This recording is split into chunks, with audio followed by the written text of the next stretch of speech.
Hello friends, आपका स्वागत है सिविलियन क्लासेस में। तो प्यारे बच्चों, हम लोग बात कर रहे थे स्टैंडर्ड पेनिट्रेशन टेस्ट के बारे में। तो स्टैंडर्ड पेनिट्रेशन टेस्ट का जो प्रोसीजर था वो हमने आपको समझा दिया था, बस उसका थ्योरी लिखवाना लैंग्वेज में बाकी था। ठीक है ना प्यारे बच्चों। तो चलिए इसका लैंग्वेज, हाँ बट ये वाला जो है आपका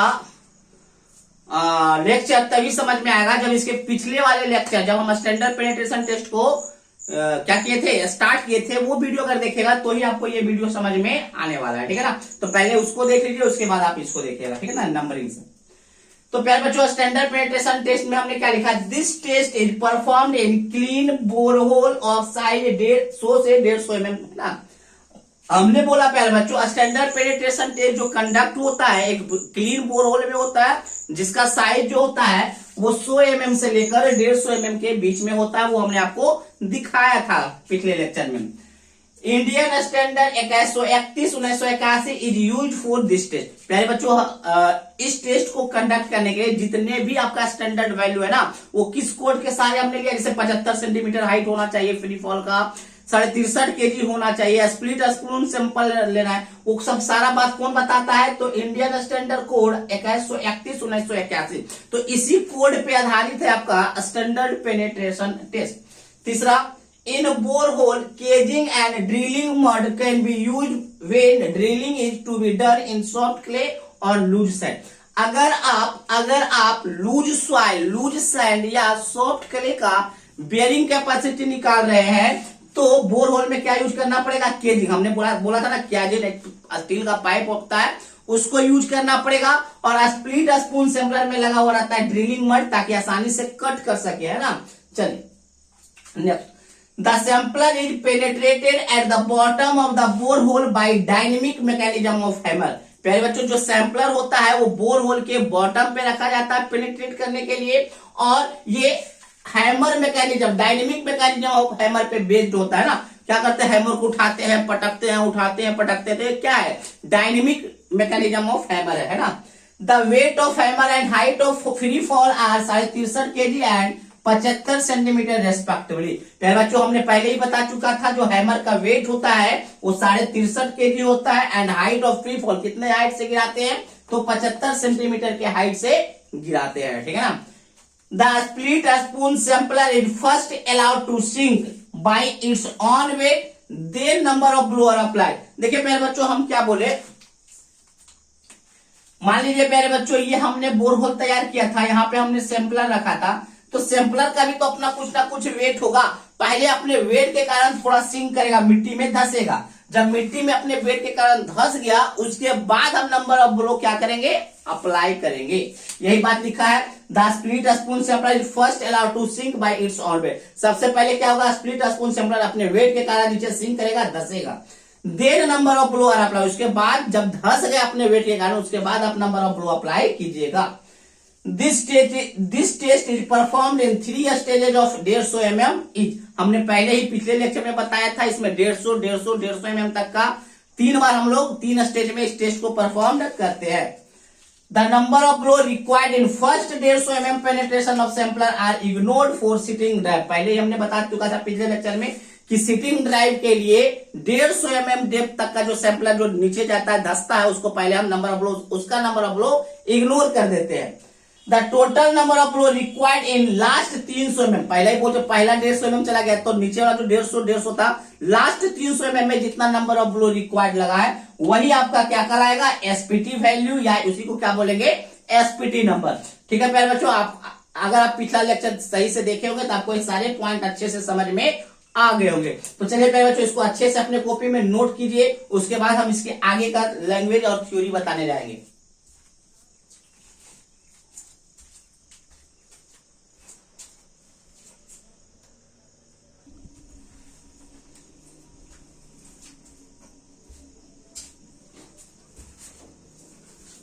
चलिए प्यारे बच्चों, हम लोग देखेंगे अगला 2 पॉइंट और देखते हैं।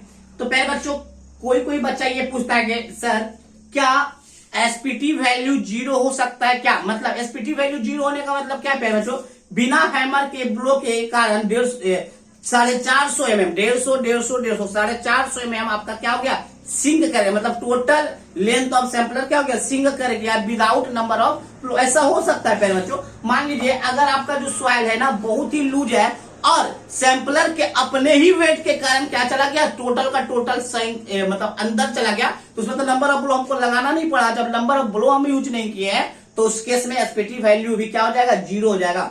और हमने ये भी बोला था प्यारे बच्चों, जिस सॉइल का एसपीटी वैल्यू जितना ज्यादा उस सॉइल का बेयरिंग कैपेसिटी उतना ज्यादा। तो जिस सॉइल का bearing capacity sorry SPT value 0 होगा उसका बेयरिंग कैपेसिटी क्या होगा, बहुत ही ज्यादा लो होगा, that means very soft soil होगा, ठीक है ना। तो देखिए प्यारे बच्चों हमने क्या लिखा, sometimes entire sampler sink into soil due to its self weight. कभी कभी क्या होता है, पूरा का पूरा सैंपलर सिंक कर जाता है, धंस जाता है सॉइल में अपने ही वेट के कारण। बात समझ में आया। In that case no hammer blow are required. इस ऐसे केस में किसी भी तरह का हैमर ब्लो का यूज नहीं करना पड़ता। जब हैमर ब्लो का यूज नहीं किया इसीलिए SPT value can be given as 0। इस केस में आपको एसपीटी वैल्यू 0 बताना होगा क्योंकि आपने एक भी नंबर ऑफ ब्लो नहीं यूज किए हैं, वो सिर्फ अपने वेट के कारण 150 मतलब 450 में नीचे धंस गया।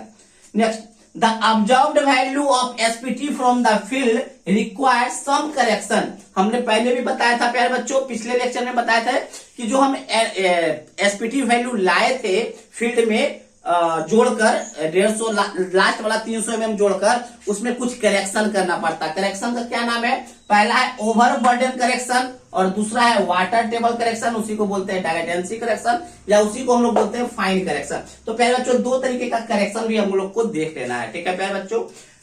सारा प्रोसीजर आपको समझ में आ गया स्टैंडर्ड पेनिट्रेशन टेस्ट का प्यारे बच्चों। चलिए दोनों हम करेक्शन को भी बात कर लेते हैं। चलिए इसको भी नोट डाउन कर लीजिए।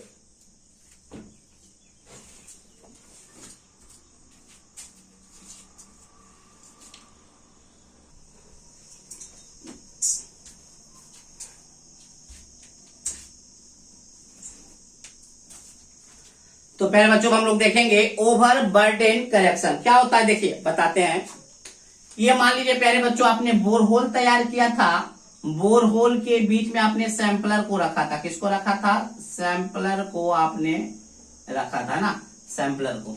अब क्या होता है ना प्यारे बच्चों, जितना ज्यादा डेप्थ होगा आपका बोरहोल का उतना ज्यादा प्रेशर इस पे आएगा मिट्टी के द्वारा।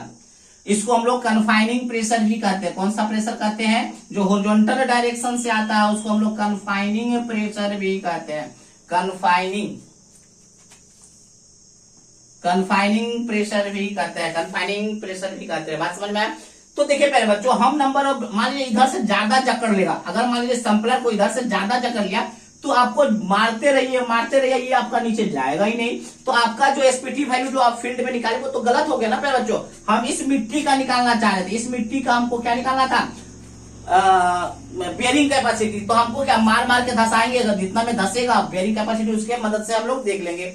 लेकिन प्यारे बच्चों हम इस मिट्टी का निकालना चाह रहे हैं, बट ये मिट्टी जो है ना, ये मिट्टी सैंपलर को पकड़ के रखा है। तो फिर भाई बहुत ज्यादा नंबर ऑफ ब्लो क्या करना पड़ रहा है, मारना पड़ रहा है। तो कन्फाइनिंग प्रेशर कितना लग रहा है उसके मदद से हम क्या करेंगे, हम जो नंबर ऑफ ब्लो जो हम निकाले उसको करेक्ट करेंगे, ठीक है ना। अब देखिए कैसे करेक्ट करेंगे।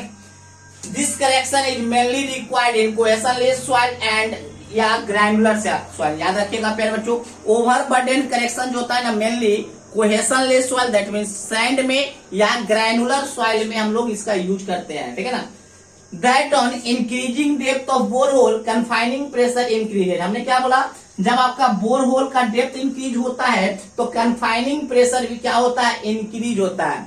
Due to higher confining pressure ज्यादा होने के कारण at the larger depth SPT number is over estimated. ज्यादा डेप्थ होने के कारण कन्फाइनिंग प्रेशर भी क्या हो जाता है, ज्यादा हो जाता है और इस कारण से एसपीटी नंबर जो होता है ना ओवर एस्टिमेटेड है, मतलब जितना आना चाहिए उससे ज्यादा आ जाता है।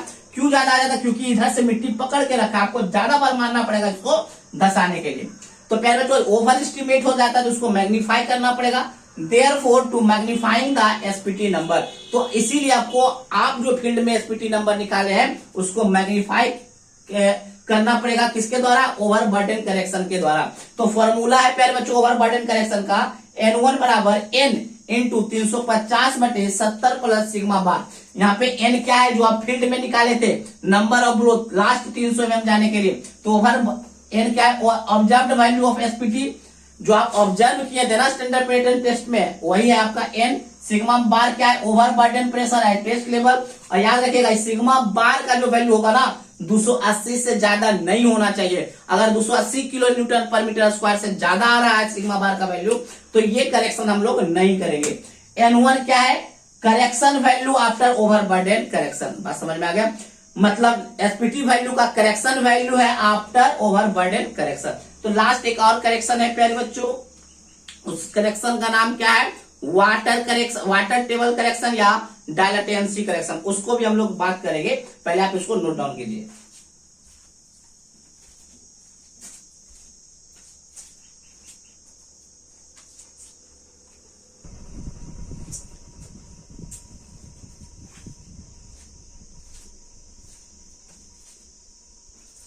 तो पहले बच्चों हम लोग देखेंगे वाटर टेबल करेक्शन, या उसी को कहते हैं डायलेटेंसी करेक्शन, या उसी को कहेंगे फाइन करेक्शन। देखिए क्या होता है पहले बच्चों, मान लीजिए ये आपका बोरहोल था, यहाँ पे मान लीजिए आपका सैंपलर था।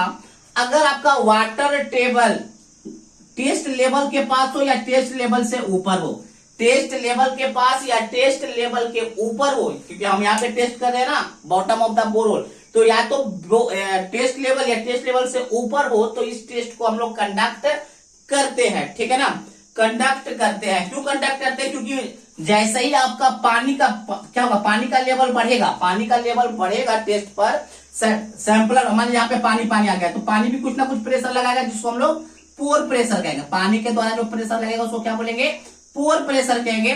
तो पोर प्रेशर के कारण एक्स्ट्रा नंबर ऑफ फ्लो आ जाता है, तो उसको भी हम क्या करेंगे, एस्टिमेट करेंगे, मैग्नीफाई करेंगे, ठीक है ना।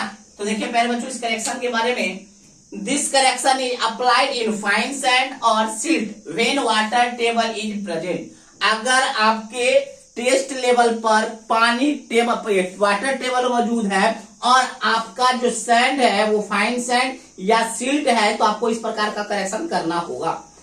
This correction shall be applied, या करेक्शन तभी अप्लाई करना है व्हेन, जब वाटर टेबल इज एट और एबव द टेस्ट लेवल। जब वाटर टेबल एट मतलब बेस लेवल पर या उसके ऊपर हो तो ही कीजिएगा।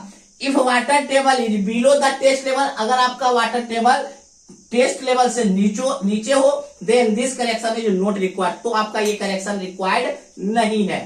Due to dynamic action of hammer के डायनेमिक एक्शन के कारण क्या होगा, पोर प्रेशर ओवर एस्टिमेट हो जाएगा, पानी का जो प्रेशर है ज्यादा लगने लगेगा।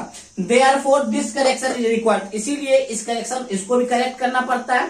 कैसे करेक्ट करते हैं, N2 बराबर 15 प्लस 1/2 N1 माइनस 15। N2 क्या, इसके बाद कोई करेक्शन नहीं होता, इसलिए इसको फाइनल करेक्शन बोलते हैं। Final corrected value after total correction, final corrected, यही है आपका फाइनल करेक्टेड एसपीटी वैल्यू। यहाँ पे सब तो N1 क्या है, correction value after overburden correction. पहले बच्चों भी हमने देखा था ओवरबर्डन करेक्शन क्या था, ओवरबर्डन करेक्शन करने के बाद जो एसपीटी वैल्यू आया था उसको हम N1 से डिनोट किए थे।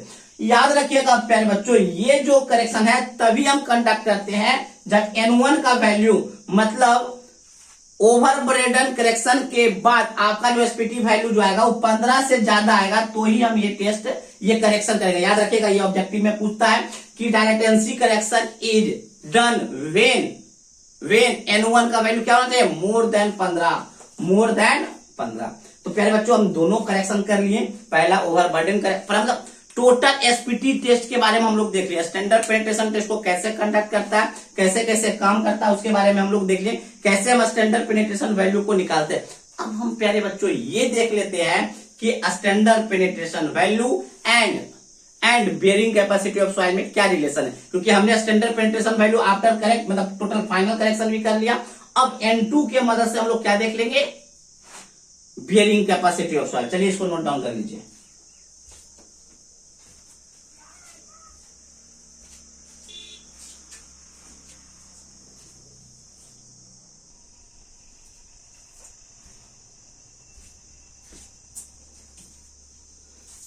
तो प्यारे बच्चों देखिए हम लोग एसपीटी टेस्ट तो कंडक्ट कर चुके, कैसे कैसे करता है सारा कुछ देख लिए। अब हम ये देखते हैं एसपीटी वैल्यू के मदद से बेयरिंग कैपेसिटी ऑफ सॉइल कैसे निकालते हैं। तो प्यारे बच्चों bearing capacity of soil and SPT value में एक रिलेशन है, वो रिलेशन है आपका 3.5 इंटू N2 माइनस N2 नहीं कहीं पे लिखा रहेगा, N ही लिखा रहेगा, लेकिन वहां पे N का मतलब वही होगा फाइनल करेक्टेड एसपीटी वैल्यू, ठीक है ना। n-3 into B plus 0.3/2b into R W का whole square into R D. यहाँ पे सारे वर्ड का मतलब हम समझ लेते हैं यहाँ पे क्या क्या है। क्यू क्या है बच्चों, allowable bearing capacity in ton per metre, याद रखिएगा क्या चीज में है, ton per metre square. Ton समझते हैं ना, 1000 केजी को टन कहा जाता है, ठीक है ना। N2 क्या है प्यारे बच्चों, final correct SPT value, final corrected SPT value, corrected कर लीजिए, final corrected SPT value. B क्या है आपका, विड्थ ऑफ फुटिंग है इन मीटर, जितना विड्थ आप फाउंडेशन का प्रोवाइड करेंगे वही विड्थ है फुटिंग का। आर डब्ल्यू स्क्वायर क्या है, वाटर टेबल रिडक्शन फैक्टर है, जिसका वैल्यू होता है 0.5 into 1 plus Z by B, 0.5 तो नंबर है, बी आपका विड्थ ऑफ फुटिंग है, जेड जो है ना depth of water table below foundation level. प्यारे बच्चों मान लीजिए ये आपका फाउंडेशन लेवल है, इस फाउंडेशन लेवल से नीचे कितना डेप्थ पर, मान लीजिए वाटर टेबल यहां पर है, वाटर टेबल यहाँ, तो यही डेप्थ आपका क्या कहलाएगा, जेड। तो जेड हमने क्या बोला, depth of water table below foundation level, foundation level से नीचे कितना डेप्थ पे वाटर टेबल है वही जेड है ना। आरडी आपका है प्यारे बच्चों डेप्थ फैक्टर का वैल्यू है 1 प्लस डी बटे बी इंटू सी। डी क्या है, डेप्थ ऑफ फाउंडेशन, बी क्या है, विड्थ ऑफ फाउंडेशन, और सी जो है ना एक नंबर है, एक कांस्टेंट है जिसका वैल्यू जनरली 2 होता है। तो प्यारे बच्चों इसके मदद से, मतलब इस रिलेशन के मदद से हम लोग क्या निकालेंगे, किसी भी सॉइल का बेयरिंग कैपेसिटी, किसके मदद से, एसपीटी वैल्यू के मदद से, ठीक है प्यारे बच्चों। तो ये पूरा कहानी था आपका स्टैंडर्ड पेनिट्रेशन टेस्ट। अगर आपके सेमेस्टर एग्जाम में प्यारे बच्चों एसपीटी टेस्ट का क्वेश्चन आता है या तो 4 नंबर में या तो 6 नंबर में, तो आपको पूरा आपको लिखना होगा, और जो हमने फर्स्ट पिछले लेक्चर में जो हमने फिगर बनाया था वो फिगर जो है ना अवश्य करके आपको बनाना पड़ेगा, मतलब वो फिगर ज्यादा जरूरी है इस सारे सेंटेंस से, बात समझ में आया? क्योंकि जैसे ही जो जांचने वाला होता है ना फिगर देखता है तो उसके माइंड में क्लियर हो जाता है बात। तो ठीक है ना, अगर 4 नंबर में आना ही आना है तो हमने क्या बोला था, प्लेट लोड टेस्ट या एसपीटी वैल्यू में, मतलब एसपीटी टेस्ट में से दोनों में से कोई एक आना ही आना है। तो बहुत अच्छे से इसको पढ़ लेंगे, और अगर आता है तो सारा कुछ लिखेंगे विथ फिगर। बात समझ में आ गया? चलिए आज के लिए बस इतना ही, अगले क्लास में मिलेंगे कुछ नए थ्योरी के साथ।